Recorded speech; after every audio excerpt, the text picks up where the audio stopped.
Terima kasih pada saudara yang bertanya. Pertamanya, ia bukan soal selesa ataupun tidak. Jika saya ingin memilih untuk mengambil jalan yang mudah, saya boleh saja memilih untuk tidak menjawab soalan saudara kerana saya secara peribadi bolehlah dikatakan mempunyai hubungan yang baik dan rapat dengan tokoh berkenaan sebelum ini.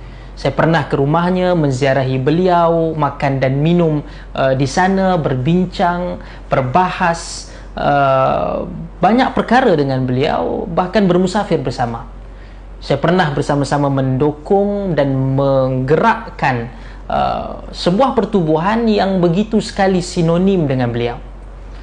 Sebelum kita pergi lebih jauh, kita kena sama-sama akui beberapa perkara secara jujur dalam hal ini. Tokoh berkenaan berperanan besar dan berjasa, sama ada kita setuju ataupun tidak, dalam menumbangkan kerajaan UMNO Barisan Nasional yang lalu. Di saat tokoh agamawan yang lain ramai berpihak sama ada kepada kerajaan yang ada pada masa itu ataupun kepada satu parti agama, beliau tampil memberikan kritikan kepada pihak-pihak ini dalam berbagai perkara. Pandangan-pandangan kritis yang dilontarkan itu, pada pandangan saya, sedikit sebanyak membentuk pemikiran dan sentimen sebahagian rakyat, khususnya pengundi dalam membuat keputusan pada pilihan raya umum ke-14 yang lalu. Cuma sayangnya, kita melihat tokoh ini telah berperanan dalam menumbangkan kerajaan Pakatan Harapan dan memberikan sokongan padu kepada pembentukan kerajaan Perikatan Nasional atas ijtihad politik yang dibuat berdasarkan perkara-perkara yang kita semua sudah sedia maklum melalui tulisan dan juga ucapan beliau di media sosial. Kita tidak boleh menyalahkan beliau 100% dalam masalah ni. Sebagai seorang tokoh agamawan yang memang berilmu dan punyai pengalaman politik kenegaraan yang tidak sedikit, beliau punya hak untuk memberikan pandangan, bahkan untuk mempertahankan ijtihad politik yang dibuat. Hakikatnya ialah tidak mudah sebenarnya untuk isu keresahan umat Islam di zaman pentadbiran kerajaan Pakatan Harapan dahulu dapat dirungkai satu persatu. Apabila di peringkat awal semua daripada kita tahu bahawa jumlah ahli parlimen bukan Islam dalam gabungan parti Pakatan Harapan itu sedikitlah melebihi bilangan jumlah ahli parlimen Muslim sebelum berlakunya perpindahan sejumlah ahli parlimen Muslim dari parti yang lain. Disebabkan permainan angka seperti ini lebih mudah membentuk persepsi orang dan membakar sentimen umat Islam, tak kala timbulnya isu-isu yang dekat di hati mereka. Cuma pada kesempatan ini, saya ingin berbicara kepada mereka yang telah menonton rakaman ucapan tokoh berkenaan dengan terbentuknya kerajaan Perikatan Nasional dengan jumlah ahli parlimen Muslim yang majoriti, yang lebih ramai, ditambah pula dengan sokongan kerjasama muafakat nasional iaitu antara PAS dan juga UMNO. Kelihatannya tempoh 3 bulan pemerintahan mereka ini, isu-isu hangat yang dipanaskan yang dahsyat sebelum ini tidak juga kita melihat kepada penyelesaiannya.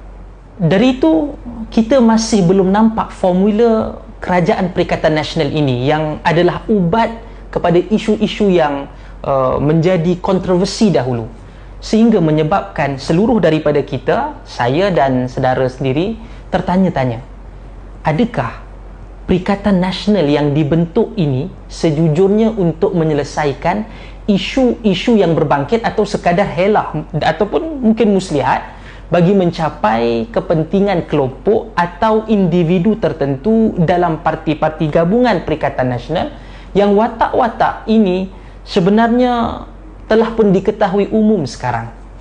Kalau dahulu untuk kita tengok isu-isu yang timbul itu, kononnya Pakatan Harapan atau DAP khususnya secara rakus dan tidak bertanggungjawab menjual aset dan kepentingan strategik negara yang dipegang oleh khazanah nasional contohnya. Hal sama juga diteruskan dan berlaku di bawah kerajaan Perikatan Nasional. Apa yang bezanya?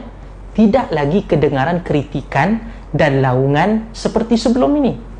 Kalau kita ingin menyentuh tentang tabung haji pula, kalau dahulu hangat diperkatakan tabung haji di zaman Pakatan Harapan telah melakukan kesilapan dan kesalahan kerana tidak menjaga aset-aset penting umat Islam melalui penjualan kepentingan melalui anak-anak syarikat di bawah tabung haji. Hari ini kita belum lagi mendengar sebarang langkah remedi diambil oleh Kerajaan Perikatan Nasional bagi membetulkan kesilapan pengurusan tabung haji di bawah Pakatan Harapan dahulu. Tidak juga untuk waktu ini diketahui apakah strategi ataupun pendekatan berlainan yang akan diambil oleh Perikatan Nasional yang berbeza dengan pendekatan Pakatan Harapan dahulu ketika mentadbir tabung haji.